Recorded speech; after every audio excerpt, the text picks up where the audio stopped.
Hey, what's up guys, Master Shiny here, come back with a brand new video for you guys. Today we're going to be talking about what is potentially the hottest CSGO investment on the market right now. We're seeing huge jumps all across the board from this one specific area. But before we hop on into it, only a small percentage of you guys who watch the videos are actually subscribed. Discord's the top link in the description, let's hop on into it. So what we're going to be talking about here is the 3 collections that came with Shattered Web. Now Shattered Web did not come out that long ago. A year and a half release date and just over a year finishing date is not very long, speaking in CSGO terms, in an operation. But there has been a lot of sudden movement from these in the past month, in the past week specifically, so I figured we might as well talk about it. For this one, I'm going to try and keep all my personal opinions really out of it and just try to teach you what is really going on here. I think the best way to do it is with an example. So what you're looking at here is just the cheapest field tested skin I could find from the Norse collection. And I'm going to mainly try and stick with the Norse collection when I'm using examples because it's the most magnified of the 3. It's the most popular of the 3, and it's the one you're going to see the most movement with because it's the one most people will try to invest into.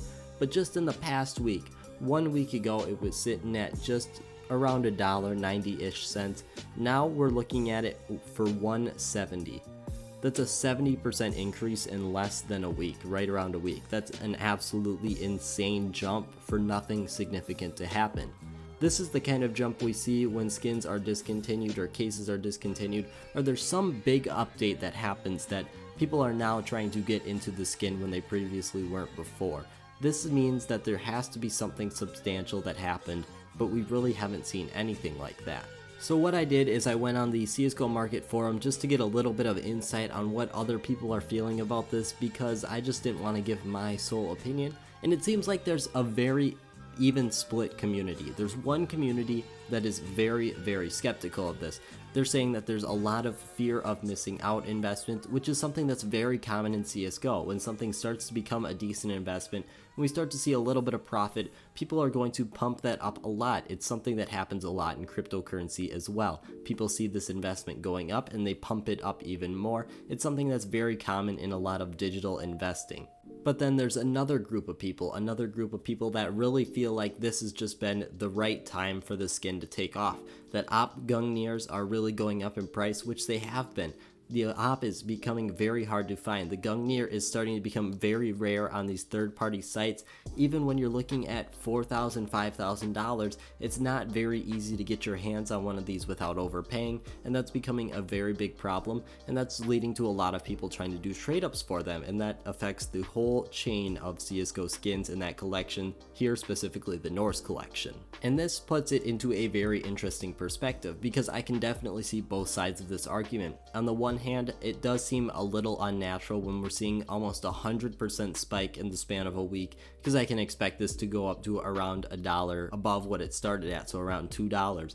But at the same time, it also is been a while since these CSGO skins have really seen any growth. They were very stagnant for a long time, and these are very common to be used in trade-ups. I think that's one thing that people are really forgetting, is that the Norse collection is so good for trade-ups because it has those multiple purple outcomes, when a lot of these other collections, like the Train collection, you can put in 9 Train collection skins and put in 1 from the Norse collection and have a 25% chance to get one of the purples from the Norse collection. That's a lot of incentive for people to be using the Norse collection in trade-ups, and something that I feel like is often forgot about this collection and about these collections that came out with Shattered Web specifically.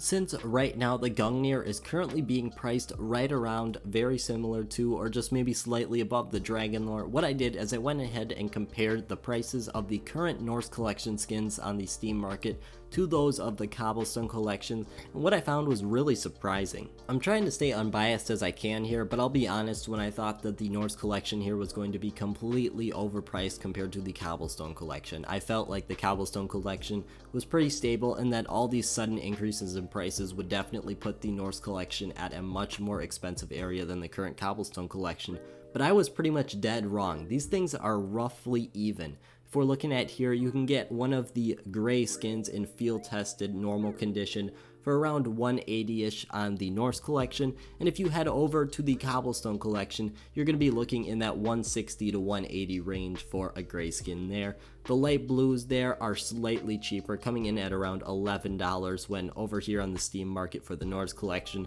they're around in that $13 range, but still very close. And even the blues for the Norse collection are just slightly under what's listed for the Cobblestone collection. So far, we haven't really mentioned the other two collections, and that's for a reason. I think that it's going to be very hard to compare those to anything else other than the Norse collection. The Norse collection is the leading collection of these three, and when we're looking at the other two, I feel like we really can only compare it to the Norse collection.